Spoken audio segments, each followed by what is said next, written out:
Popobawa va venir pour toi. Erika sortit de sa torpeur. Le combiné du téléphone s'échappa de sa main et tomba sur le carrelage de sa chambre. Elle s'attendit à le voir se désagréger en plusieurs morceaux sous l'importance du choc, mais il se contenta de glisser le long des carreaux ivoire et alla terminer sa course gentiment contre la plinthe qui bordait le mur. La voix métallique de Vincent dans le combiné résonna dans la pièce, lui demandant si elle était toujours là. Erika reprit ses esprits et ramassa le téléphone.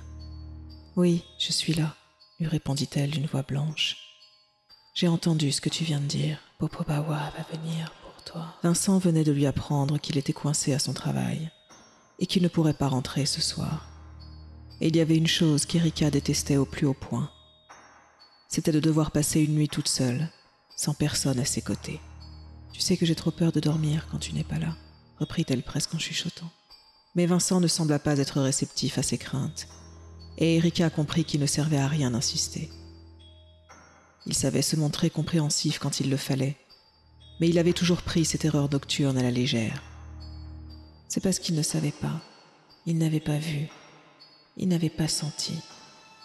La froideur, la douleur, la terreur. Pour lui, c'était juste une lubie de plus, un caprice d'enfant gâté. Si on avait un enfant à nous, tu serais bien obligé de grandir un peu, lui répétait-il régulièrement. Avoir un enfant, pourquoi faire? Pour nourrir Popobawa. Il viendrait le prendre. Mais avant ça, il le terroriserait, réduisant sa vie future à un magma de sentiments macabres, où chaque jour qui passe ne serait qu'un pas de plus vers des abysses infernales, d'où personne n'en ressort jamais vivant. Il viendrait au monde, et je serais obligée de lui dire, oui, les monstres existent, mais pas Dieu, ni les fées, et encore moins les anges. Il n'y aura personne pour te sortir de cet enfer, parce que personne ne voudra te croire, et tout le monde s'en fichera complètement. Popobawa te guettera, tapis dans l'ombre, attendant le bon moment pour te dévorer tranquillement les entrailles, se pourléchant de sa langue pestilentielle, avançant un doigt griffu et décharné vers toi, un rictus démoniaque au coin des lèvres. Et la seule chose que tu pourras faire, c'est de le regarder avancer, paralysé. Tu le sentiras en toi, et tu ne pourras même pas hurler. La douleur sera insoutenable. Tu la ressentiras jusqu'au plus profond de ton corps, mais tu ne pourras rien faire. Et personne ne t'aidera. Erika sentit une larme brûlante couler le long de sa joue. Vincent tenta de la rassurer en lui disant qu'il rentrerait au plus tard demain dans la matinée. Il lui demanda si ça lui convenait, et elle lui répondit d'une voix impassible que c'est pas comme si elle avait le choix.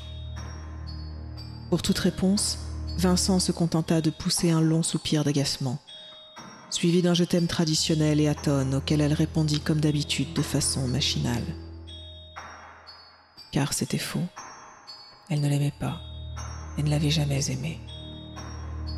Vincent n'avait jamais rien représenté de plus à ses yeux qu'un compagnon de nuit, un veilleur de cauchemar, celui qui l'empêcherait de se faire dévorer dans l'indifférence générale. Sauf que ce soir, pour la première fois depuis 10 ans, il ne serait pas là.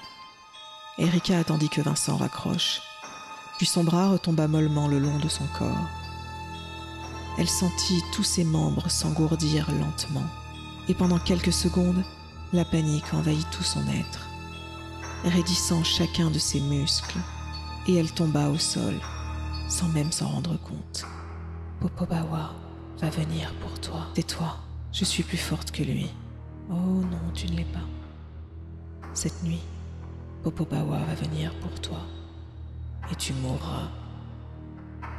Assise, paralysée sur le sol, le regard fixe, Erika se replongea avec horreur dans ses souvenirs.